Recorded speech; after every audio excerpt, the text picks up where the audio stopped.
All right, here we are yet again, sitting with Captain Marty. He's got another great story for us. And Marty, before you start this story, I want to say that every time we get an opportunity to sit here and talk about these stories and these experiences and things that you've done, it's like Christmas morning. It's like a new present has been laid out in front of me, and we get to open it all together. That's how your stories feel, Marty. Well, thank you, Justin, and thank you to everybody that's been tuning in and listening. I'm getting a lot of comments around the community, and as you know, I have my list of, we'll call it the top 10 list. And this story for today is in that top 10 list, and it's a real doozy. So just stay right here, and I'll tell you about Captain Lee Perry in the Deepwater. Real. That's the first word that comes to mind when I think about Outland Seafood in Mans Harbor. Yeah, they're the first and last place you see coming to and leaving the Outer Banks on Highway 64 in Dare County, but they're also real when it comes to fresh local seafood. Troy Outland, real. Curtis and Josh, real. The indoor crab shedders, real. Stop by and see for yourself right next to White Shopping Center and check them out on social media. Outland Seafood in Mans Harbor, real.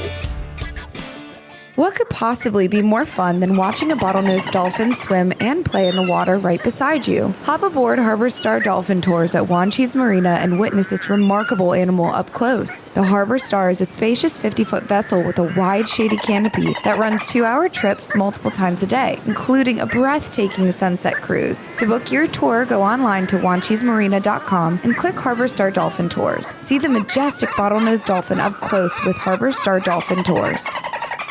So, Justin, before I begin what actually happened in this story, let me tell you about the Deepwater and Captain Lee Perry. Lee Perry, born and raised in the Kitty Hawk Woods, just a tough, droll little guy.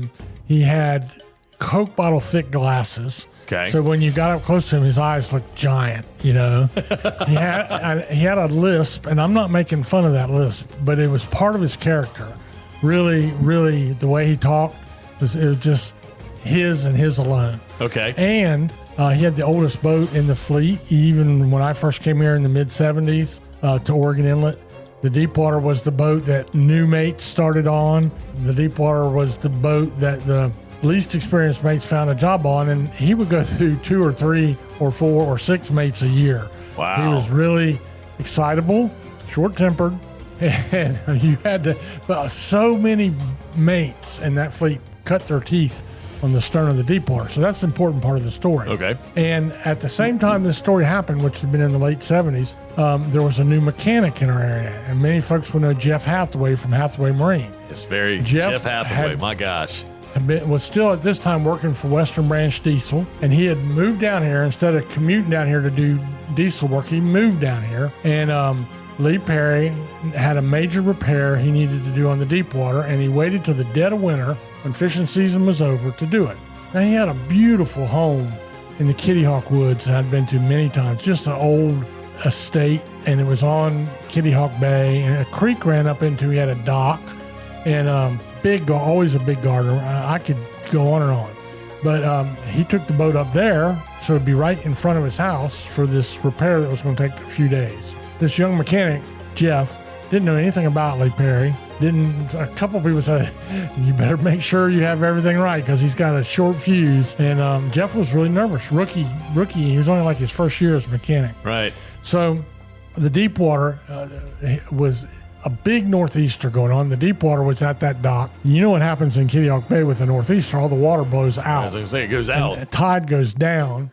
So they went out on their little finger pier, and then you had to climb down onto the Deepwater. The tide was that low. It was actually sitting on the bottom. Wow. So, but that's okay. I mean, so Jeff, this boat did not have an engine room like all the new boats have. It had an engine box. So you didn't go below decks to work on the engine. You took off the engine box and worked on it from the salon, from the cabin floor. Mm-hmm. And so for a day or two, they were working on this old 871 diesel that they had in there. And Jeff was getting a little comfortable. And of course, Lee wanted to help. And all the mechanics will tell you when the captains want to help, it's twice as much money because they're not really helping that much. But Lee, the captains all think that saves some money. It really doesn't. But Lee was helping him. And Jeff said, you know, the boat was so low, you could look out the side cabin window and you looked up at the dock, you know, is that all the time.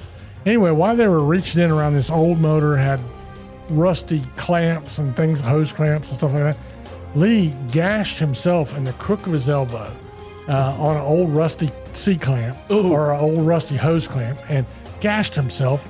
It was a pretty serious wound, and Jeff, rookie guy, and Lee's like, Jeff grabbed the closest thing he could find, which was a rag, and shoved it over his arm. It was so close to that vein, he's like, oh gosh, I don't know if I need to put a tourniquet on him or what. Wow. And Lee, now when I speak like Lee Perry, he called everybody old boy. I'm not making fun of his speech impediment, but it's part of the story. So Jeff said, Lee, I need to take you to the doctor. I need to take you down to the emergency room. It was before the hospital, but to the medical center. Right, yeah. They used to be up on the hill in Nag's Head. Yes. Kill Devil Hills, yeah. Back there by what was Brithaven. Yes. I know what you're talking about. I need to take you there. And Lee's holding that rag, and this blood is seeping around the rag. He said, Jeff, old boy, I don't need it. I'll get Miss Wilma. That was his wife. I'll go up to the house and get Miss Wilma to take me, because Lee would rather bleed to death than to knock off the mechanic at whatever hourly wage he was making to take him to the hospital. Yeah. He's like, don't worry, I got it. So Jeff said, are you sure? And he said, yeah. So he watched him. Now he's looking. Lee had to climb up what we used to call a gin pole to get out on the dock. That was what they used to haul the marlins up on their boats. Had steps on it to get to the flying bridge. He climbed up there, and Jeff said, okay, he made it to the dock. And Jeff went back to looking down and focusing on his work. He figured Miss Wilma, he'll go up there. Miss Wilma will take him to the emergency room. Well, that's not quite what happened. When we come back, we'll tell you about what Jeff saw when he looked up just a few minutes later. Hey y'all, Captain Marty here to tell you that when my friends are in the market for a new boat engine or repair, I send them to the best, and that's at Ratcliffe Marine in Belhaven. Ratcliffe Marine is your official Suzuki outboard dealer. Suzuki motors are designed to get you on the water fast and get you back to the dock whenever you're ready. Ratcliffe Marine is also the largest repower center in North Carolina. So when you're in the market for a new motor or you need your Suzuki serviced, go to Ratcliffe Marine, 865 Highway 264 in Belhaven. So Jeff was working for about 10 minutes or so, and he happened to catch a movement out that window up over his head, and he looked, and there was Lee Perry up there still standing on the dock. And he had unwrapped his arm, and he was holding his arm out over the water, and the blood was just flowing out of his arm into the water. And Jeff said, what in the heck is he doing? And he jumped up there, and he went up there, and he said, Lee, what are you doing? You crazy? And he said, Jeff, old boy, he said, the doctor told me I had high blood pressure, so I'm just letting it off a little bit.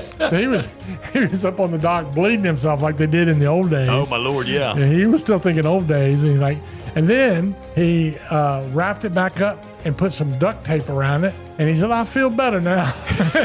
I guess he let off enough pressure where, because in a previous doctor's visit, the doctor said, you need to work on your blood pressure. He just took the quick route. But that was Lee Perry. That's one of my very favorite stories of him and Jeff. And thank you for tuning in.